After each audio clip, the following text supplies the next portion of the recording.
그때 당시에 한 2016년, 17년 정도인데 지금도 이미 굉장히 많이 오르고 있는 주식인데 라는 주식이었어요. 지금 훨씬 더 많이 올랐습니다. 네, 여러분 안녕하세요. 제가 동광이 알고 하는 투자라는 채널을 운영하고 있는 강민우입니다. 네, 반갑습니다.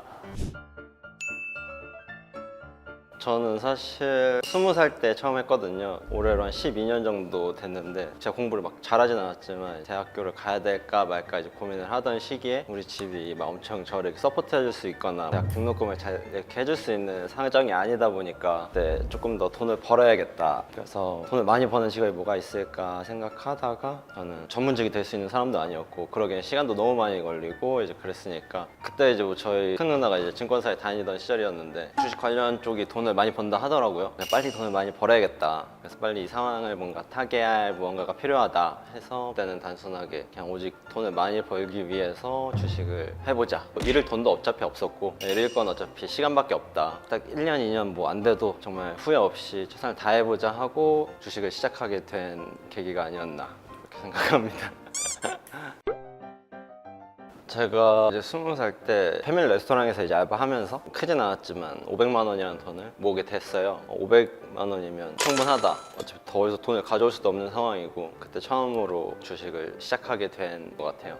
500만 원에서 시작한 주식은 어떻게? 굉장히 빠른 시간 안에 사라지더라고요. 그때는 뭘 모르니까 기준점이 없다 보니까 막 오를 때 막 사람들이 가자 하면 샀다가 또 떨어질 때는 무서우니까 또 팔고 이거 몇 번 반복하니까 순식간에 계좌가 이제 막 절반은 우습고 거의 30만 원 아래로 떨어지게 됐었어요. 돈이 굉장히 빨리 사라지게 됐고 돈을 잃어서 눈물이 났다기보다는 저게 될 수 있을 거라고 생각했는데 이제 그게 안 될 수도 있다라는 생각을 하니까 그 마음이 아파서 뭐 펑펑 운 건 아니지만 눈물이 한 방울씩 이렇게 떨어지는 시절이 있었다.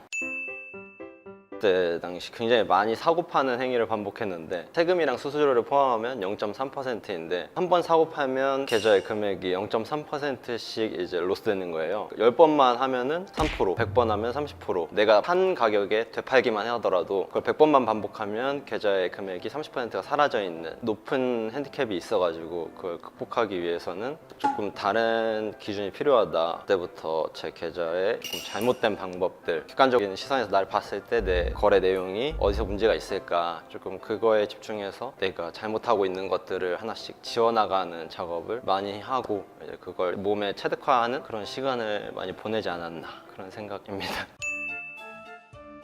사실 굉장히 오랜 시간이 걸렸던 것 같아요. 한 12년? 많은 분들이 제가 엄청난 수익을 봤을 거라고 생각하는데 20대 중반까지는 저는 그렇다고 생각하거든요. 제가 25, 한 6살 될 때 10억이 넘는 돈이 있다는 거는 되게 나이 대비 많은 퍼포먼스를 일으켰다고 생각하는데 물론 되게 큰 금액이죠. 근데 워낙 저명하신 분들도 많고 제 나이 때 15억이라는 돈을 갖고 계신 분들도 훨씬 더 많으니까 그래서 개인적으로는 제가 뭐 엄청난 투자자다 이런 말은 사실 굉장히 조금 부끄럽기도 하고요.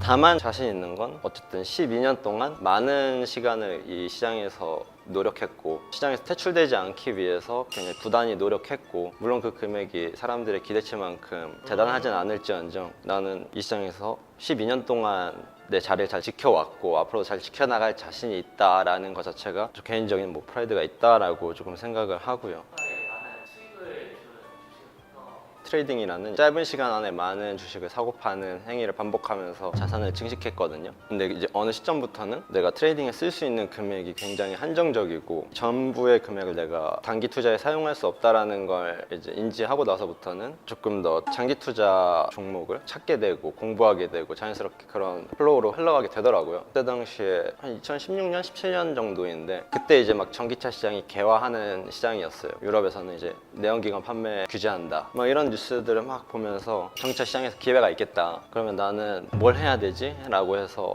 굉장히 많은 시간 동안 전기차 시장에 대해서 폭발적으로 공부하기 시작했어요. 우리나라가 배터리 사업이 굉장히 강하다라는 걸 이제 그때 인지하게 됐고, 그래서 전기차에 들어가는 핵심 소재는 결국 배터리다. 그럼 배터리 안에서 조금 더 핵심 소재를 찾아보자. 그래서 배터리를 구성하는 소재들이 있거든요. 여기서 어떤 기업이 이익이 높으면서 타 회사들이 진입하기 어려운 환경을 가지고 있는가, 그런 걸 공부하다 보니까 지금도 이미 굉장히 많이 오르고 있는 주식인데 에코프로라는 주식이었어요. 양극재를 다루는 회사인데 이거는 괜찮겠다, 시장은 굉장히 폭발적으로 성장할 게 보이고, 그러면 일단 사보자. 시간차를 두고 계속 사는 과정을 거치면서 굉장히 빠른 시간 안에 그 주식이 관심받게 되면서 한 1년이 안 돼서 한 두세 배가 이렇게 막 수익이 나는 경험을 했거든요. 뭐 엄청나게 큰 돈을 투자한 건 아니지만 그게 가장 오래 포지션을 보유하면서 성공적인 수익을 낸 케이스거든요. 그래서 그 한 번의 케이스가 굉장히 제 투자 인생에서 많이 경험하게 해준 좀 그런 거였던 것 같아요. 투자는 이렇게 하는 게 훨씬 더 안정적이고 재테크의 수단으로서 투자를 하시는 분들은 아마 이런 형태로 투자하는 게 훨씬 더 맞지 않나, 그리고 실제로 경험하면서 그걸 가장 많이 느꼈던 것 같아요. 얼마일 때 들어가서 얼마일 때 그때 당시 기억이 잘 안 나는데 가격이 뭐 예를 들면 제가 뭐 한 13,000원쯤에 뭐 이렇게 그 주식을 샀다라고 하면은 뭐 29,000원, 32,000원 사이에 계속 상승하는 그 과정을 거쳤다. 지금 훨씬 더 많이 올랐습니다. 현재는 굉장히 후회하죠. 그때 그거 잘 들고 있었으면 10배 가까이 올랐거든요.